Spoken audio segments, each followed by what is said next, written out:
शुभ दुपार. माझं नाव पलक रोशन बिंबले आहे. आजचा विषय आहे मोबाईल श्राप की वरदान. मी इयत्ता 6वी मध्ये शिकत आहे. आई आई आई फोन वरती आपला कार्यक्रम बघत आहे. बाबा बाबा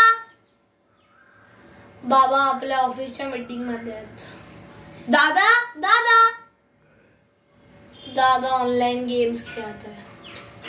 मोबाईल हातात माझा मोबाईल सारीकडे पोहोचतो मिशनात.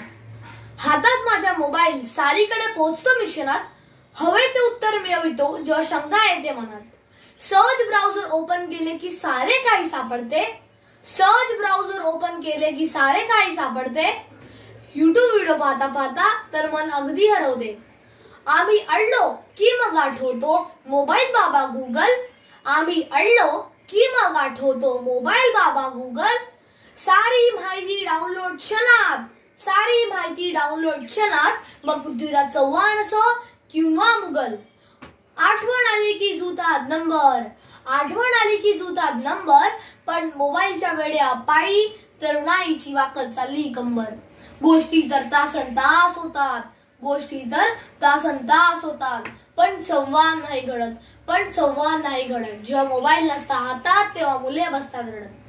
आजकालच्या धावपळीच्या जीवनात मोबाईल माणसासाठी खूप आवश्यक ठरला आहे.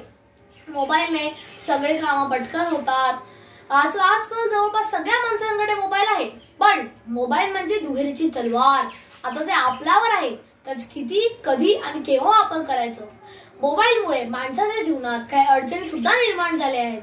आता ते आपल्यावर आहे. आता माणसाला हाच प्रश्न सतवत आहे, मोबाईल श्राप की वरदान. पण मला तर वाटतं आजच्या युगात मोबाईल माणसासाठी एक वरदानच आहे. का विचारतात? चला सांगतो. कारण याच मोबाईलमुळे मी माझ्या कॅनडाच्या मावशीला फोन करू शकतो, त्याच्याशी बोलू शकतो, त्यासोबत गप्पा मारू शकतो. या मोबाईलमुळे माझे बाबा माझ्या आजीला पैसे पाठवू शकतात. सीमेवर लढणारे सैनिक आपल्या कुटुंबाशी बोलू शकतात. कितीतरी मित्र मैत्रिणी फेसबुक वरती एकमेकांना शोधू शकतात. एकाकी पडणारे आजी आजोबा स्वतःचं मनोरंजन करू शकतात. कितीतरी गुन्ह्यांची उकल याच मोबाईलवर झाली आहे. आता हे तर आपल्याला माहितीच आहे. पण जीमेल म्हणजे आधुनिक पत्रच. आणि फोनच्या कॅमेरामध्ये आपण कितीतरी क्षण ठेवू शकतात. कितीतरी आठवणी जपता येतात आणि खूप काय काय. आणि आम्हा मुलाचा मोबाईल मित्रच. सारी माहिती पुरवणारा, गणित चूक की बरोबर ते सांगणारा आणि आईची आठवण आली की पटकन बोलणे करून देणारा. मग हा इतका आवश्यक मोबाईल श्राप का बरं ठरत आहे? चला सांगतो. कधी कधी हा जीव वाचवणारा मोबाईल तरुणांचा जीव घेताना दिसत आहे.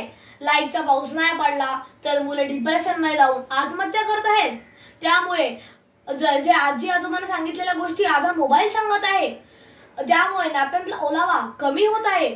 चष्म्याचा नंबर वाढत चालला आहे. मुले मैदानी खेळ खेळणं विसरली आहेत. मग काय मोबाईल वापरायचाच नाही का?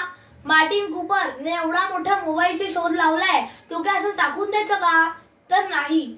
मोबाईल कसं टाकून न द्यायचा. जर मोबाईलचा नीट उपयोग केला, योग्य ठिकाणी केला तर आपल्या सगळ्यांचा कोरोना काळ अभ्यास घेणारा हा मोबाईल वरदानच ठरेल. धन्यवाद.